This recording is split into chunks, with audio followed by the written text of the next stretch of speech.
हम लोग बात कर रहे हैं एनसीईआरटी किताबों के बारे में।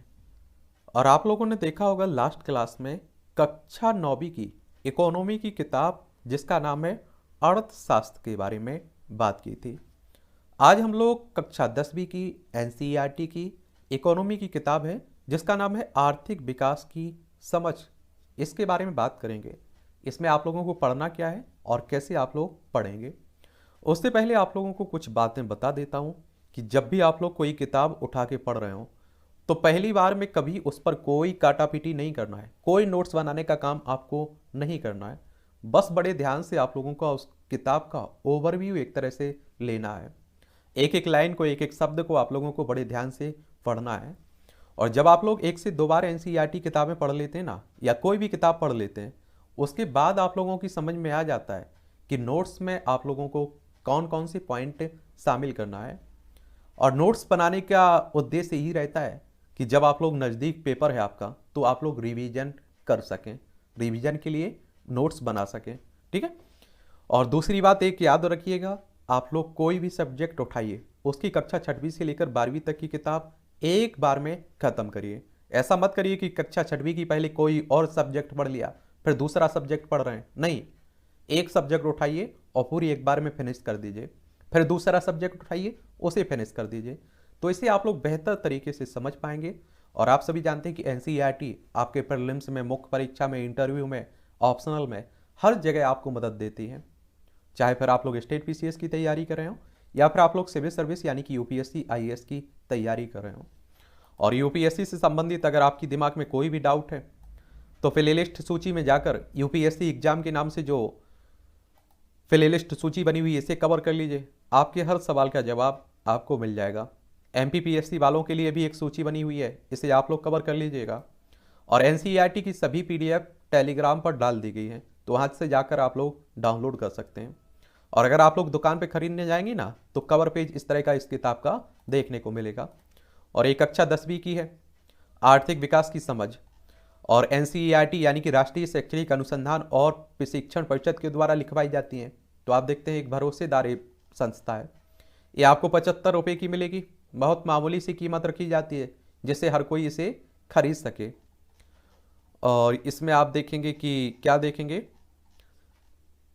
शिक्षक हेतु कुछ परिचयात्मक बातें हैं, इन्हें भी आप लोग पढ़ लिया करिएगा, समझ लिया करिएगा। यह बड़े ध्यान में बड़ी सरल शब्दों में लिखी गई है, ये आप लोग याद रखिएगा। तो परेशान कहीं आपको नहीं होना है, कोई भी परेशानी नहीं होगी आपको।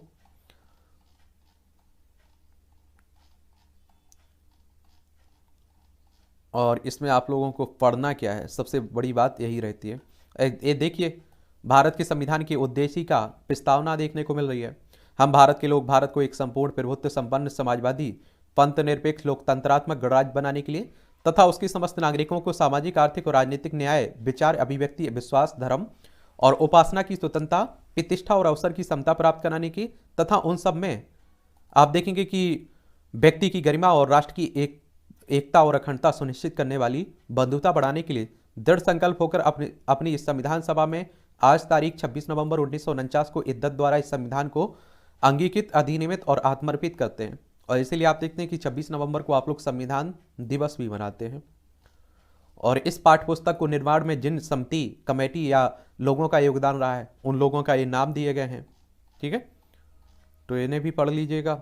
और आपको पढ़ना क्या क्या है इसमें ये देख लीजिए आप लोग। तो अध्याय 1 में आप लोग विकास के बारे में पढ़ेंगे, अध्याय 2 में भारतीय अर्थव्यवस्था के जो क्षेत्रक हैं उनके बारे में पढ़ेंगे, अध्याय 3 में मुद्रा और साख के बारे में पढ़ेंगे, अध्याय 4 में वैश्वीकरण और भारतीय अर्थव्यवस्था, इंडियन इकोनॉमी के बारे में पढ़ेंगे, अध्याय 5 में आप लोग उपभोक्ता अधिकार देखेंगे। इस तरह से आप लोगों को इस किताब में 5 अध्याय कवर करना है। मैं इतना यकीन के साथ कह सकता हूँ कि अगर आप लोग बड़े ध्यान से आप लोग पढ़ते हैं इन किताबों को तो आप लोगों को एक एक शब्द समझ में आएगा, चाहे आपका बैकग्राउंड कुछ भी हो। क्योंकि आप देखिए बहुत ही सरल शब्दों में कहानियां का रूप देकर इन किताबों को लिखा गया है, समझाने की आपको पूरी कोशिश की गई है। तो इन किताबों को जरूर आप लोग पढ़िए, उसके बाद ही स्पेशल किताबों को आप लोग पढ़ सकते हैं, देख सकते हैं। ठीक है, इसका पहला चैप्टर हम लोग नॉर्मल तरीके से देख लेते हैं, हम लोग कोई बात नहीं करने वाले हैं ज़्यादा। और आप लोग पढ़िएगा, अगर कोई कहीं परेशानी होती है तो आप लोग मुझे बता सकते हैं। ये आप देखेंगे अध्याय 1 विकास।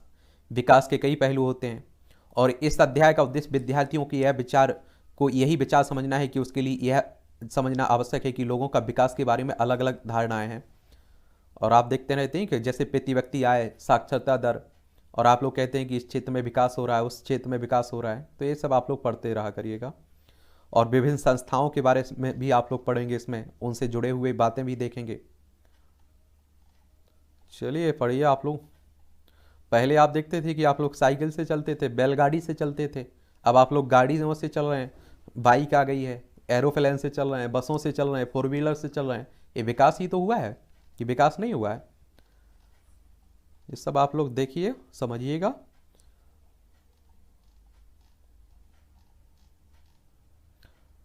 राष्ट्रीय विकास,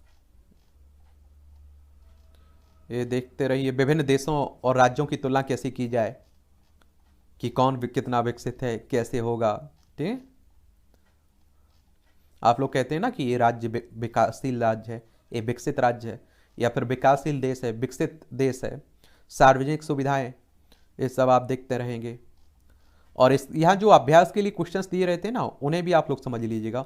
मानव विकास रिपोर्ट, एक बार यह बात समझ में आ जाए कि यद्यपि आय का स्तर महत्वपूर्ण है, पर यह विकास को स्तर को मापने का अपर्याप्त मापदंड है, तो हमें अन्य मापदंडों के बारे में सोचने लगेंगे। तो ये भी आप लोग देखेंगे। मानव विकास रिपोर्ट देशों की तुलना लोगों के शैक्षणिक स्तर, उसकी स्वास्थ्य स्थिति, प्रति व्यक्ति आय के आधार पर करती है। और भारतीय और उसके पड़ोसी देशों की मानव विकास रिपोर्ट में आंकड़े दिए गए हैं। और आप देखेंगे यूएनडीपी द्वारा प्रकाशित की जाती है मानव विकास रिपोर्ट, तो ये भी आप लोग समझ लीजिएगा।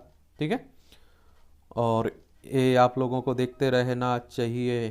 क्या करते रहना चाहिए? देखते रहें। ये अभ्यास के लिए आप देखिए नीचे क्वेश्चंस दिए रहते हैं, तो इन्हें चैप्टर पढ़ने से पहले आप लोग पढ़ लिया करिएगा। बाद में आप लोग इनके आंसर, जब चैप्टर खत्म हो जाता है ना, तो इनके उत्तर देने की कोशिश भी किया करिएगा।